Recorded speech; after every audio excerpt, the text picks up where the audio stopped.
Welcome to the One Year Bible, May 14. The Old Testament reading, 1 Samuel chapter 15, verse 1 through chapter 16, verse 23. One day Samuel said to Saul, "It was the Lord who told me to anoint you as king of his people Israel. Now listen to this message from the Lord. This is what the Lord of heaven's armies has declared. I have decided to settle accounts with the nation of Amalek for opposing Israel when they came from Egypt. Now go and completely destroy the entire Amalekite nation, men, women, children, babies, cattle, sheep, goats, camels, and donkeys." So Saul mobilized his army at Telaim. There were 200,000 soldiers from Israel and 10,000 men from Judah. Then Saul and his army went to a town of the Amalekites and lay in wait in the valley. Saul sent this warning to the Kenites: "Move away from where the Amalekites live, or you will die with them. For you showed kindness to all the people of Israel when they came up from Egypt."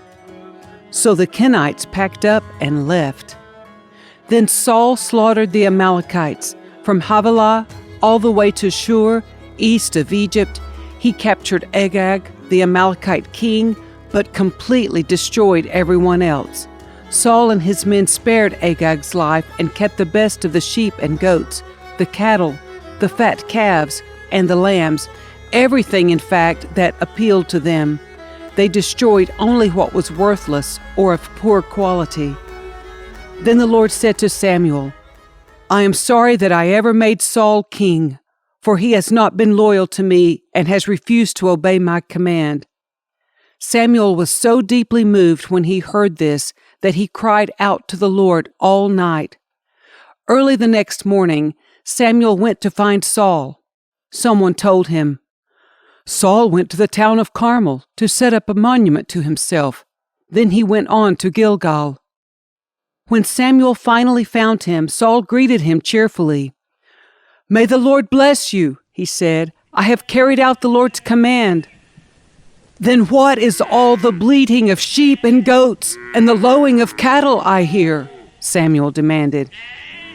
"It's true that the army spared the best of the sheep, goats, and cattle," Saul admitted, "but they are going to sacrifice them to the Lord your God. We have destroyed everything else." Then Samuel said to Saul, "Stop! Listen to what the Lord told me last night." "What did he tell you?" Saul asked. And Samuel told him, "Although you may think little of yourself, are you not the leader of the tribes of Israel? The Lord has anointed you king of Israel, and the Lord sent you on a mission and told you, 'Go and completely destroy the sinners, the Amalekites, until they are all dead.' Why haven't you obeyed the Lord? Why did you rush for the plunder and do what was evil in the Lord's sight?" "But I did obey the Lord," Saul insisted. "I carried out the mission he gave me. I brought back King Agag, but I destroyed everyone else. Then my troops brought in the best of the sheep, goats, cattle, and plunder to sacrifice to the Lord your God in Gilgal." But Samuel replied, "What is more pleasing to the Lord, your burnt offerings and sacrifices, or your obedience to his voice? Listen, obedience is better than sacrifice, and submission is better than offering the fat of rams. Rebellion is as sinful as witchcraft, and stubbornness as bad as worshiping idols. So because you have rejected the command of the Lord, he has rejected you as king." Then Saul admitted to Samuel, "Yes, I have sinned. I have disobeyed your instructions and the Lord's command, for I was afraid of the people and did what they demanded. But now please forgive my sin and come back with me so that I may worship the Lord." But Samuel replied, "I will not go back with you. Since you have rejected the Lord's command, he has rejected you as king of Israel." As Samuel turned to go, Saul tried to hold him back and tore the hem of his robe. And Samuel said to him, "The Lord has torn the kingdom of Israel from you today and has given it to someone else, one who is better than you. And he who is the glory of Israel will not lie, nor will he change his mind, for he is not human that he should change his mind." Then Saul pleaded again, "I know I have sinned, but please, at least honor me before the elders of my people and before Israel by coming back with me, so that I may worship the Lord your God." So Samuel finally agreed and went back with him, and Saul worshipped the Lord. Then Samuel said, "Bring King Agag to me." Agag arrived full of hope, for he thought, "Surely the worst is over, and I have been spared." But Samuel said, "As your sword has killed the sons of many mothers, now your mother will be childless." And Samuel cut Agag to pieces before the Lord at Gilgal. Then Samuel went home to Ramah, and Saul returned to his house at Gibeah of Saul. Samuel never went to meet with Saul again, but he mourned constantly for him, and the Lord was sorry he had ever made Saul king of Israel.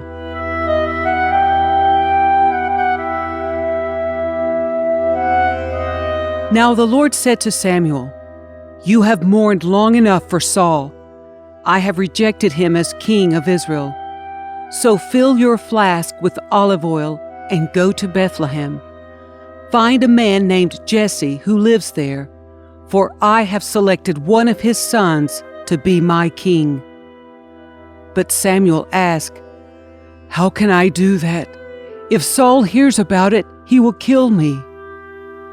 "Take a heifer with you," the Lord replied, "and say that you have come to make a sacrifice to the Lord. Invite Jesse to the sacrifice, and I will show you which of his sons to anoint for me." So Samuel did as the Lord instructed.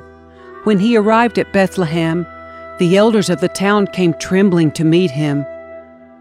"What's wrong?" they asked. "Do you come in peace?" "Yes," Samuel replied. "I have come to sacrifice to the Lord. Purify yourselves and come with me to the sacrifice." Then Samuel performed the purification rite for Jesse and his sons and invited them to the sacrifice too. When they arrived, Samuel took one look at Eliab and thought, "Surely this is the Lord's anointed." But the Lord said to Samuel, "Don't judge by his appearance or height, for I have rejected him. The Lord doesn't see things the way you see them. People judge by outward appearance, but the Lord looks at the heart." Then Jesse told his son Abinadab to step forward and walk in front of Samuel. But Samuel said, "This is not the one the Lord has chosen." Next Jesse summoned Shimea, but Samuel said, "Neither is this one the Lord has chosen." In the same way, all 7 of Jesse's sons were presented to Samuel, but Samuel said to Jesse, "The Lord has not chosen any of these." Then Samuel asked, "Are these all the sons you have?" "There is still the youngest," Jesse replied, "but he's out in the fields watching the sheep and goats." "Send for him at once," Samuel said. "We will not sit down to eat until he arrives."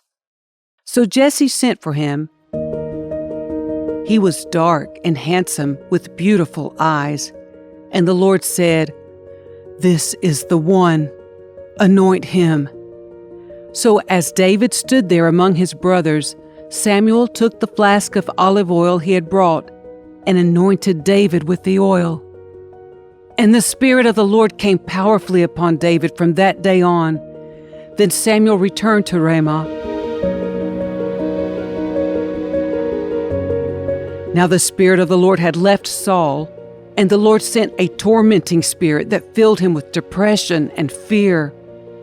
Some of Saul's servants said to him, "A tormenting spirit from God is troubling you. Let us find a good musician to play the harp whenever the tormenting spirit troubles you, He will play soothing music, and you will soon be well again." "All right," Saul said. "Find me someone who plays well and bring him here." One of the servants said to Saul, "One of Jesse's sons from Bethlehem is a talented harp player. Not only that, he is a brave warrior, a man of war, and has good judgment. He is also a fine-looking young man, and the Lord is with him." So Saul sent messengers to Jesse to say, "Send me your son David, the shepherd." Jesse responded by sending David to Saul, along with a young goat, a donkey loaded with bread, and a wineskin full of wine. So David went to Saul and began serving him. Saul loved David very much, and David became his armor-bearer. Then Saul sent word to Jesse, asking, "Please let David remain in my service, for I am very pleased with him." And whenever the tormenting spirit from God troubled Saul, David would play the harp. Then Saul would feel better, and the tormenting spirit would go away.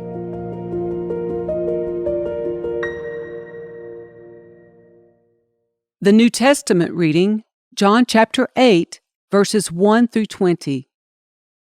Jesus returned to the Mount of Olives, but early the next morning he was back again at the temple. A crowd soon gathered, and he sat down and taught them.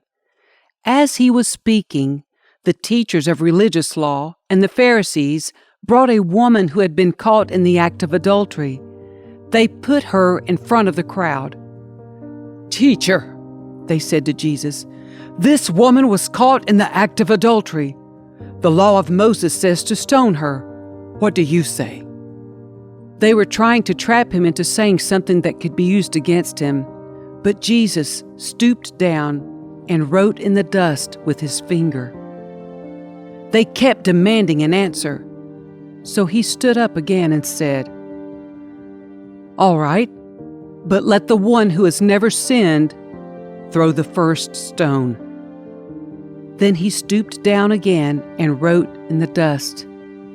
When the accusers heard this, they slipped away, one by one, beginning with the oldest, until only Jesus was left in the middle of the crowd with the woman. Then Jesus stood up again and said to the woman, "Where are your accusers?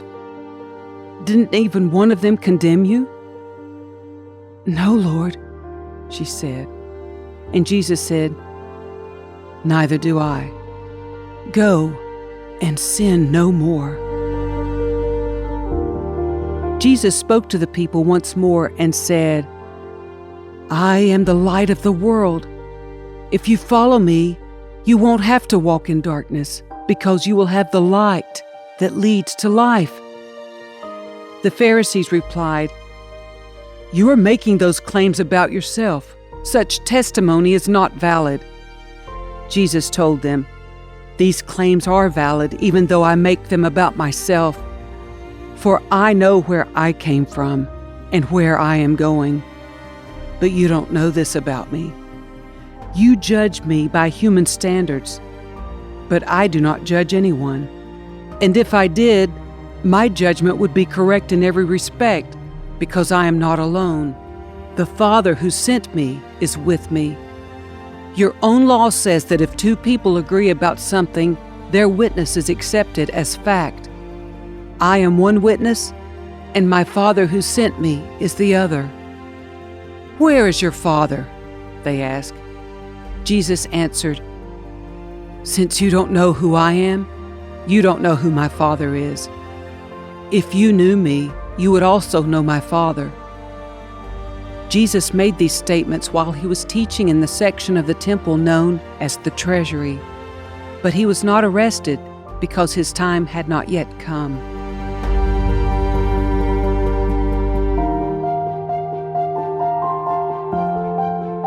Psalm 110, verses 1 through 7.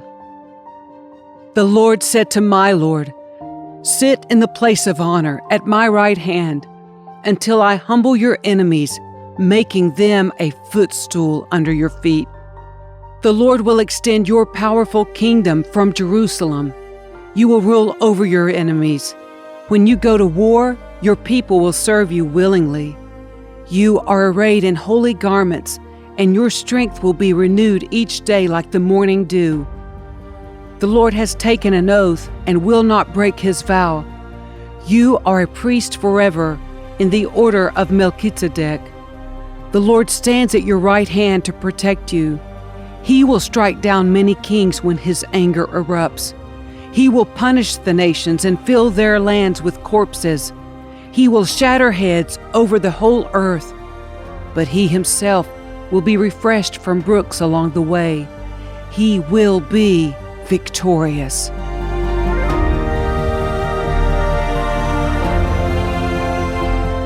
Proverbs 15, verses 8 through 10. The Lord detests the sacrifice of the wicked, but he delights in the prayers of the upright. The Lord detests the way of the wicked, but he loves those who pursue godliness. Whoever abandons the right path will be severely disciplined. Whoever hates correction will die.